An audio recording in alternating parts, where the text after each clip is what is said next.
right, Armchair Engineer 85. I know you guys are as eager as I am to get this thing all finished, all buttoned up and ready to go and take it on a test cruise. Before we get too horny here, I want to show you guys the last few little checks you want to do now that we've got this thing up and running. We had it cycled. We've had the oil cycled. I put fresh oil in it and a new filter, and I mentioned to you guys that I had a little bit of oil left, and the whole plan for that was to, after I got it moving and got the oil cycled, I wanted to, you know, now it's went through the filter, I want to double check my oil level and add some more if I need to. And there's a couple other little things we're going to do that are pre-checks that go a long way. As like I said, as eager as I am to get this thing going, a couple last little things that it's like if you do them now, you're good and golden. So here we go. Okay, I got my 10W30 on standby here, but let's check this oil. Now I've got it on flat ground, which is something you want to do.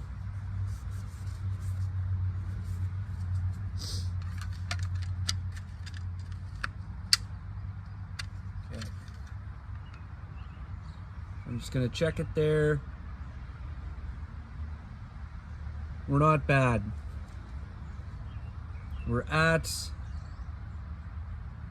I don't know. We're at about, we are at the add mark, so I guess I will give it a little bit. I'll probably, what I'll do is, like I said, now that I've cycled it and it's went through the oil filter, what I'll do is now I've only got a little bit left here, and this will put us where we want to be. Because when I filled it before we even started it up, it was about halfway between add and full. So this should get us almost there.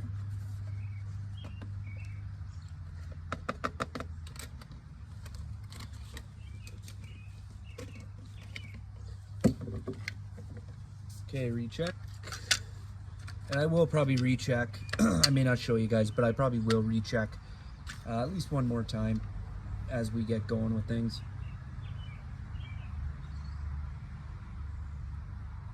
Yeah, that's pretty good. Almost at the halfway mark. Awesome. Okay, next check.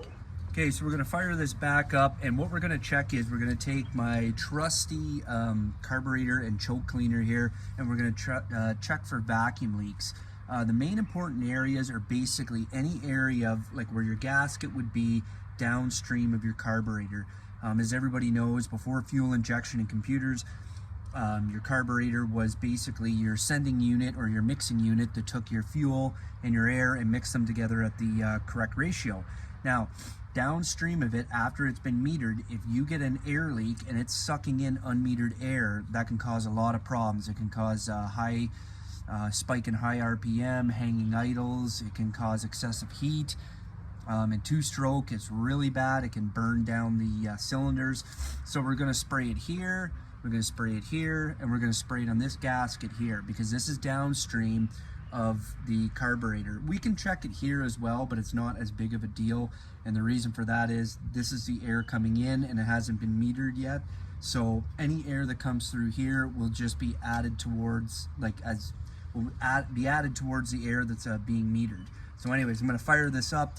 If you hear any change in the RPM, you know that like if you get a spike or any fluctuation, you know that there is a vacuum leak, and then we've got to tighten these bolts up, or we've got a leaking gasket. And that's another thing. If you do get an air leak, it'll wreck your gasket, and then you'll basically just fail over time. So anyways, let's go.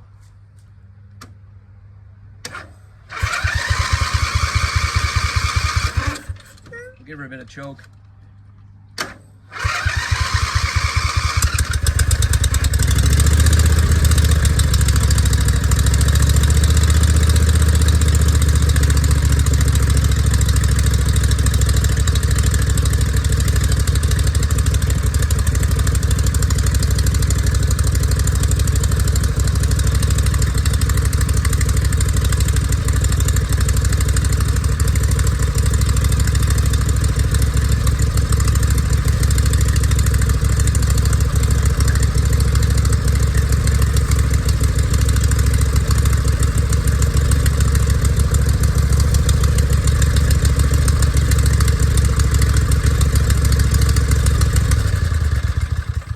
Okay.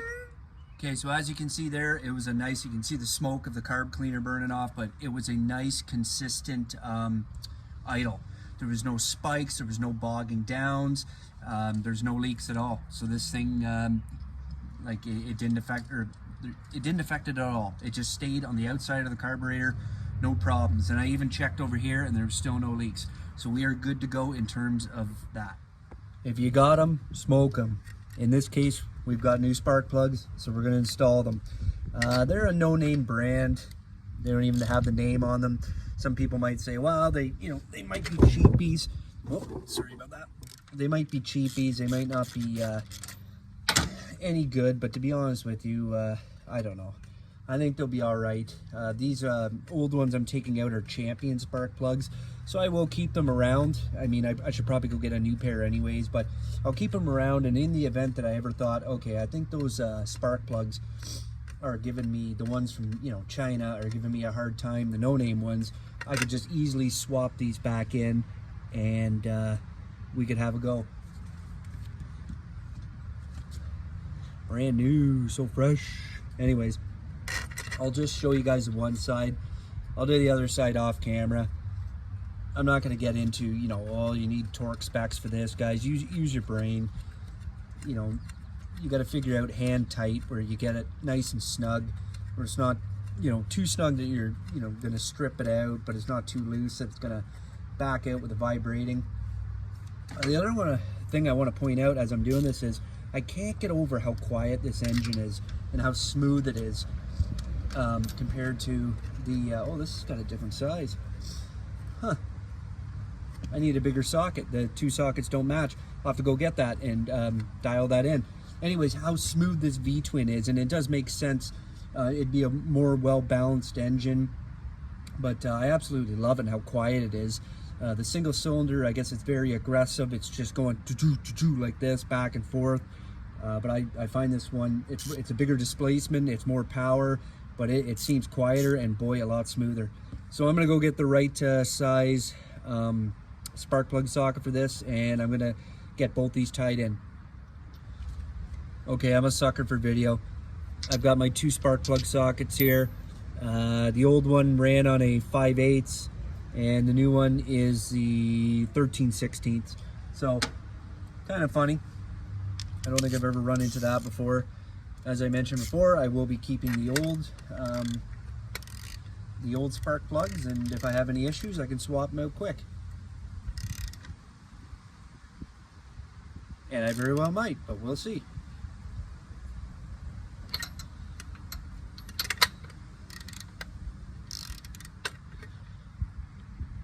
Okay, that's good there. Now, I will do the other side off camera. So don't ask me why, but I've been looking forward to this part of the whole engine maintenance rebuild the most. I don't know why. Maybe it's because the other filter was just so bad, and you know, a lot of people, I don't think they give air filters the credit that they deserve. I'll tell you what, on two strokes, you definitely should. But I just, look at it, it's just so satisfying. Very satisfying, it looks great. And I cleaned it all out in there because I wanted it to stay nice. Oops, that's gotta go like that. But yeah, I just think, like, you know, your air filter is so simple. And if you're in dusty conditions, and these things are always kicking up dust, I mean, let's be honest, it's just the way it is. And I mean, especially you can get a filter for cheap on Amazon. With spark plugs, you can get a whole maintenance kit. It's just silly not to.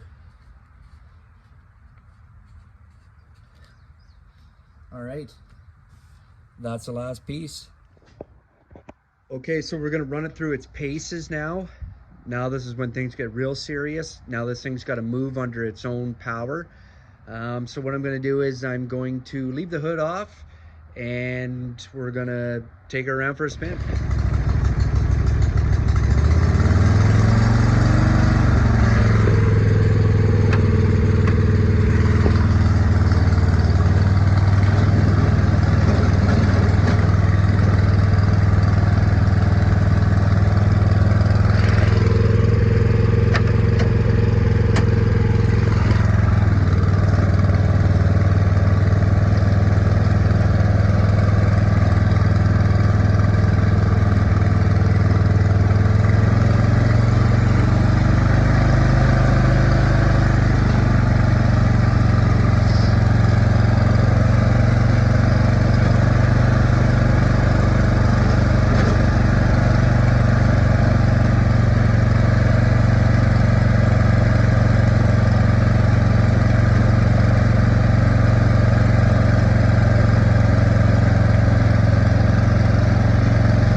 Now it's time to check it for what this thing was designed to do.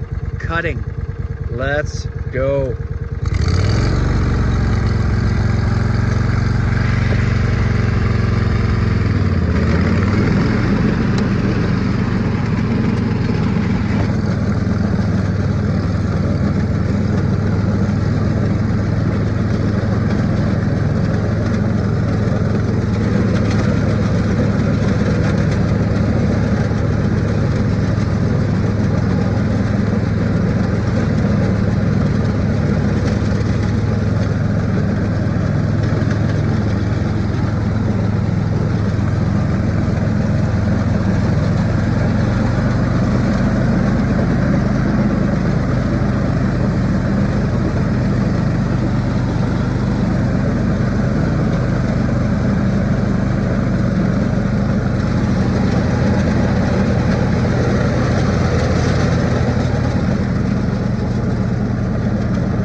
And the final piece, I went ahead and I installed the hood.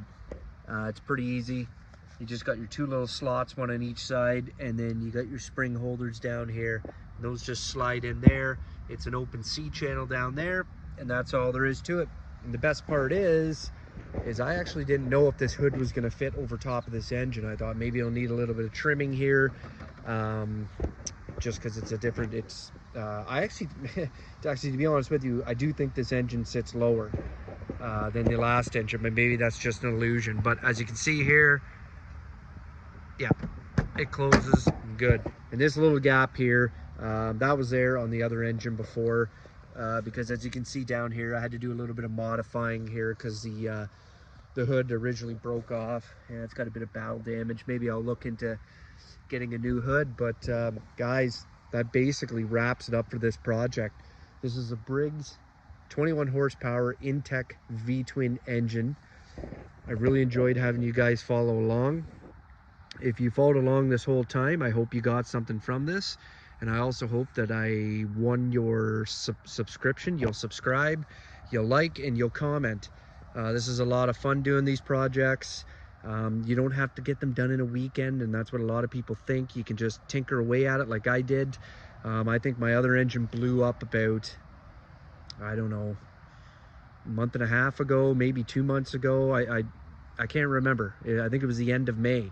So here we are. I've been using the push mower the whole time, and I was able to get this whole project done for under $140. That was the engine, and that was the carburetor. And I was able to do a whole tune-up, and I'm really happy for it. The only thing I may do is I might get a new deck belt. There was a little bit of a vibration down there, which, to be honest with you, it vibrated on the last engine. So I'm either going to check the tension on that, because when I put it into cut mode, there was a slight vibration, and I'm going to check that out and or get a new belt, which is not a big deal. So like I said, guys, maybe next summer I might try and find a zero turn. The reason for that is I've always wanted a John Deere zero turn. It'd be nice. They're, you know, very expensive, even the homeowner use ones, but there is a lot for sale, and I would love to find one that was non-running that I could put some sweat equity into and do another video series. Okay, this is it. As I mentioned before, please like, comment, and subscribe. Armchair Engineer, I'm out of here.